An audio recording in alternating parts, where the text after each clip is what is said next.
在开始之前，先给大家说声抱歉啊，这台电脑其实我3月份就已经收到了，早就想给大家做评测，但是呢，因为疫情的原因，它一直在公司里隔离，直到最近才重见天日。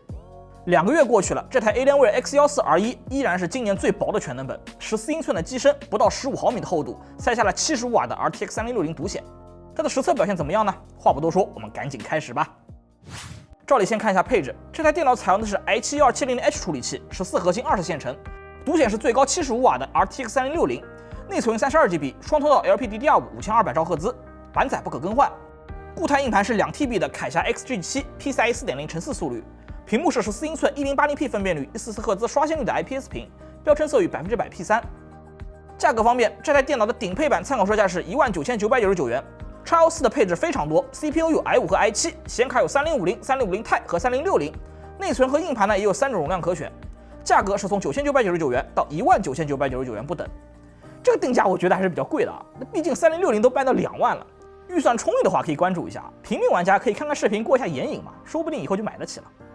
接下来我们看一下它的外观，这台电脑给我的第一感觉就是薄。官方宣传薄至14.5毫米，而我们实测最厚处只有14.8毫米。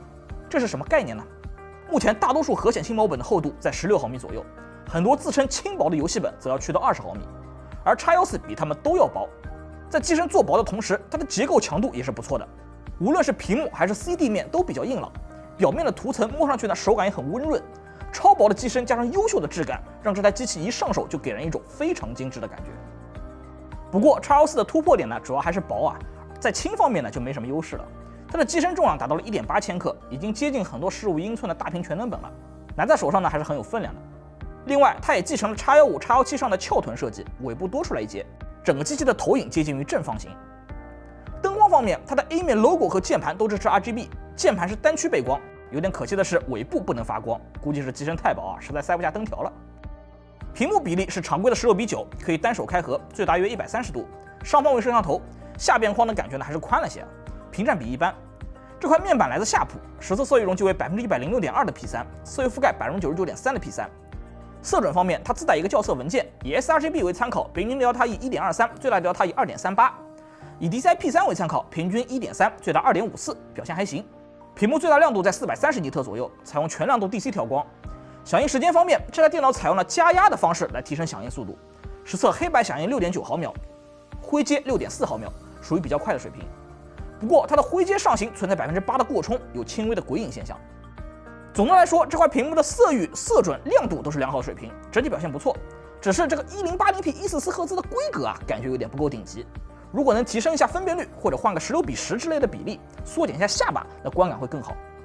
继续看 C 面，键盘上方和两侧布满了蜂窝状的开孔，可以看到内部的2个风扇。C 面开孔进风对散热会有一定的帮助，但是呢，仔细看起来会有些密孔的感觉啊。电源键位右上角与 Delete 相邻，按压手感上做了区分，但是呢没有做防护处。键帽面积比常规的尺寸呢略小，敲击手感和键程意外的还不错啊，这在不到15毫米的机身里还是挺难得的。而且它还搭配了一个全尺寸的方向键，建议惠普和 ROG 都来好好学一学。那么这个触控板的点按和滑动手感也是比较舒适的，面积呢偏小，主要是下置的键盘呢挤占了空间。最后来看一下背面，依旧是纯白配色，中间是蜂窝状的进风口。总的来说，这台 X14 的外观呢，我是非常喜欢的。一台搭载3060的全能本能够做到15毫米以内，就是个奇迹啊！而这台电脑同时还保持了优秀的做工和质感，在今年的14英寸全能本里 ，X14 这个外观可以说是独一份。接口部分，它的接口呢全部位于机身后侧，左侧呢是一个 USB 3.2正2速率的全功能 Type C， 建议用来插适配器；右边还有2个雷电4，可以用来外接设备。同时呢，它还有一个 USB 3.2正1的 A 口，一个 HDMI 2.1 3.5毫米的耳麦口和一个 Micro SD 读卡器。接口规格在这个厚度下已经很丰富了，日常的基本够用。就是这个接口啊，都在于机身的后侧，有些不太方便。另外呢，就是 A 口略少，要是再多一个就更好了。看完外观，我们再把它拆开啊，看看这么薄的机身内部构造如何。先来拧松底面和尾部的所有螺丝，注意啊，这个底面呢有2颗螺丝是不可取下的，尾部和后盖没有固定的拆解顺序。可以看到，它采用的还是经典的主板倒装结构啊，电池占了差不多1半的体积，容量为80.5瓦时，实测 PCMark 10的现代办公续航时间为9小时31分钟。这个成绩呢，在12代酷睿的笔记本里已经是中等偏上的水平了，比一些核显轻薄本都要长。在这一面可以更换无线网卡和硬盘，原装的无线网卡是 Intel 的 H211，支持 WiFi 6E，右侧是一根铠侠的 XG7 硬盘，2280规格，容量2TB，背面贴有散热铜片，实测小容量连续读6400，连续写将近5000。比较出彩的是缓外速度，在写满 45G 的 SLC Cache 之后呢，还能保持1800左右的写入。内存是 32GB LPDDR5 5200兆赫兹，板载不可更换。实测表现看图，读写比 DDR5 4800的内存更快，但是延迟略高，达到了107大秒。这里我注意到啊，目前在销售的配置里，3060显卡的版本都是5200兆赫兹内存，3050和3050 Ti 的版本呢依然是4800兆赫兹内存。个人猜测，有可能是因为3050和3050 Ti 的封装规格和3060不同，3060版本使用了更复杂的主板，所以说才能支持更高频率的内存。为了看散热，还需要把主板先翻过来，取下电池、硬盘和网卡，然后小心拧下固定螺丝，断开各种排线，就可以取下主板了。它采用了双风扇、4热管、4出风口的散热，后出风口的鳍片和热管是藏在尾部的鞘臀里的。这样做的话，鳍片可以做的稍微厚一些，增加散热面积，而不用和屏幕上去抢厚度。本质上还是为了薄这一特点而服务。而侧面的出风口的鳍片呢，面积就小很多了，主要是做辅助的作用。热管下面是一小块 VC 均热板，均热板和 CPU 之间呢填充了镓合金作为导热介质。不过显卡还是硅脂导热。考虑到这台机器这么贵，为了防止液晶泄漏，那散热我们就不拆了，直接来看烤机表现。室温25度，先使用 FN+F1 切换到高性能模式。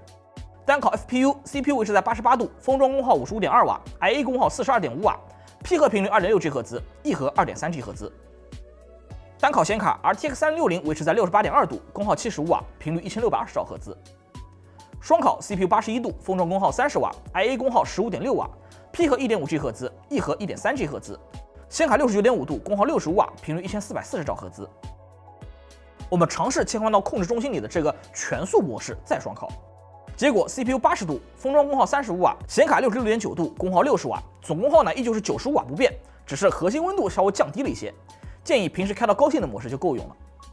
再来看一下表面温度，温度最高的键帽呢出现在了 F7 46度，键盘中央在42度左右 ，WSD 键39度，空格键40.3度，左弯头36.7。整体来说热感还是比较明显的啊。背面的话呢，中心42.4摄氏度，尾部出风口附近46.6度。噪音部分，它的满载人为分贝值是52.1分贝，跟今年的主流游戏本差不多，可以明显感觉到噪音啊，但是呢不算吵。值得一提的是，全速模式和性能模式的满载转速是一样的，所以说噪音也没有什么区别。在我看来，X14的性能释放还是不错的啊，在不到15毫米的超薄机身里面，双口能够维持在90瓦的总功耗，噪音控制的也还行吧。但是呢，由于机身太薄，在长时间高负载运行之后啊，表面温度会偏高。不过这台电脑在散热方面最大的亮点，并不是上面这几条，而是在离电状态下的性能释放。不插电双烤，前2分钟内 CPU 维持在45瓦以上，显卡50瓦以上，一直到20分钟的时候 CPU 和显卡还能维持30加60瓦，总共90瓦的性能释放啊。之后呢，显卡才会有比较明显的降功耗。这个成绩比很多拔掉电源就开不了高性能的砖头游戏本都要强啊，你敢信吗？不过在这么高的功耗之下，电池也坚持不了太久啊。烤机20分钟之后电量就降到50%左右，30分钟之后还剩33%，同时呢机身会变得很烫。那键盘中央和腕托都超过了44度，所以说呢，这个离电性能释放主要还是用来应急的。比如说你在宿舍里玩游戏的时候突然断电，那它至少保证你能打完这一局，不至于拖累队友。测完散热，再来看一下它的性能表现。CPU 部分，它搭载的是 i7-2170H，6个 P 核加上8个 E 核，14核心20线程。单核性能部分 ，Cinebench R20的单线程673分，表现中规中矩。多核部分，跑一遍 R20的循环，第一轮呢可以跑到5756分。之后逐渐稳定在5550分左右，波动不大。跑分时，第一轮的 CPU 功耗最高可以达到90瓦，然后呢逐渐回落到71瓦。之后的跑分呢都是先达到75瓦左右，然后回落到70瓦。对应的 P 核频率3.0G 赫兹，E 核频率2.6G 赫兹。在这个机身厚度里面，这个成绩还是不错的。不过呢，它的 CPU 非核心功耗比较高，差不多有10瓦了。核心实际上能分到的功耗要打折扣，如果能优化一下，那分数会更高。然后是显卡。它搭载了最高75瓦功耗的 RTX 3060，由60瓦的基础功耗和10瓦的动态增强组成。实测30 Mark Time Spy 7361分 ，FSE 8930分 ，Superposition 校视场景4387分，综合下来大约是140瓦的满功耗3060的83%，绝对性能上肯定会差一些啊。不过呢，能用差不多一半的功耗做到80%多的性能，这个70瓦的3060的能耗比还是可以的。如果对比90瓦的3050 Ti，则大约有27%的领先幅度，而且没有爆显存的困扰。测完理论跑分，下面再来跑几个游戏。这台电脑支持 Advanced Optimus， 测试时呢，我们会放在独显直连档位下。先来看网游，原生 1080p 分辨率，最高特效的 Dota 2平均135帧，最低画质的 CSGO 515帧，最低画质的 Apex 160帧，这个帧数玩网游基本没什么问题啊。然后是大型3A 游戏，最高画质下只有比较老的古墓丽能够达到88帧，剩下的地铁、2077、地平线5、战锤3都在48帧左右。75瓦的3060用来玩最高画质的3A 还是有些吃力的。好在呢帧数也不算太低，只要降一档画质，基本上就能达到平均60帧的流畅水平。锁60帧的老头环呢，我们也测试了一下，画质开到最高，室内战斗基本上能一直维持在60帧，而室外跑图的场景则是在50帧左右。追求流畅的话，可以考虑稍微降一点画质。然后还有生产力应用这边，这台电脑的 PS 成绩很高，达到了1124分，比我们之前测过的很多15、16英寸的游戏本都要高啊，感觉有些不科学啊。AE 951分倒是和其他游戏本差不多。PR 因为对 CPU 多核要求更高，功耗比较低的 X14呢得分比其他游戏本略低一些，803分。不过用来做一些中轻度的视频剪辑也足够了。最后还有 SpecView 2020的测试，这些工业软件比较吃显卡 ，X14的分数会比厚重型的游戏本低一些，但是差距不算很大。相比那种2050、3050的全能本优势还是很明显的。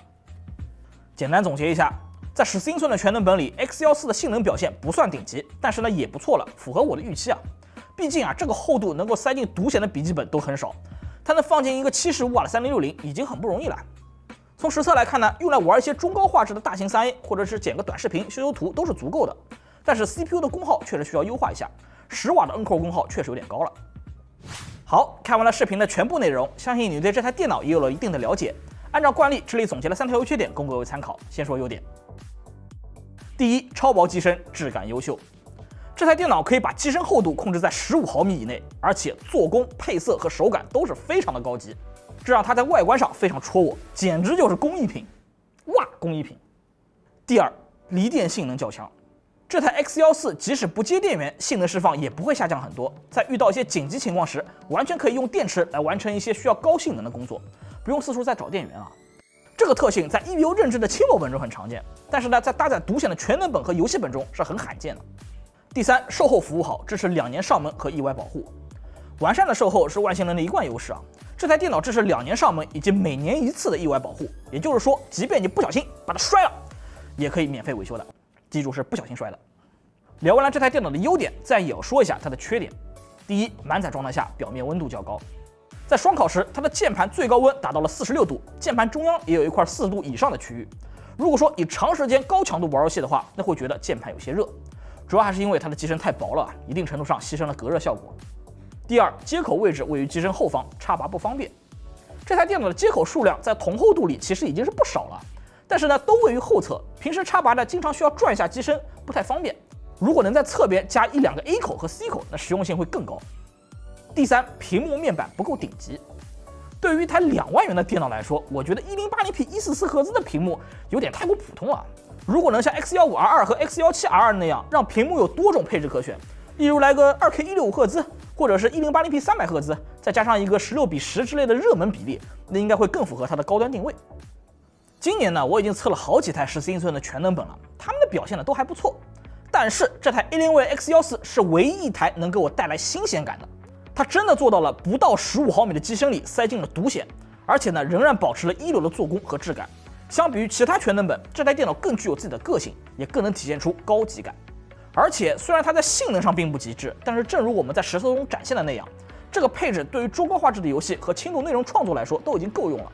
它拥有不错的离电性能释放，在某些场景下可能会用得上。不难看出啊，从去年的 X17开始，外星人的思路就已经有了转变。它不和其他品牌去卷那些什么极致的性能释放啊、散热啊这些东西啊，而是更加注重把机身做薄，做出精致感，同时呢性能方面也不落下，以此来打造自己的特色。去年的 X17已经很不错了，今年的 X14也很让我惊喜，希望外星人能够把这种势头一直保持下去。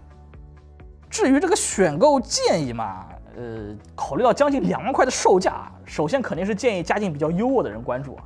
这台电脑最突出的特点就是超薄的机身了，以及同尺寸下还算良好的性能释放。如果你是一个追求外观做工的高净值用户，那么这台电脑的竞品很少，值得考虑。好的，以上就是本期视频的全部内容了。喜欢的话，不妨来个长按点赞，一键3连支持一下我们。如果你想每天和我一起互动，可以关注比巴评测室的官方微信公众号，我每天都会在里面聊一款电脑。这台电脑或许良心，或许坑爹，但我们的目的就只有一个：交流买本心得，帮助电脑小白。这是比巴评测室，我是猪王，我们下期视频再见吧。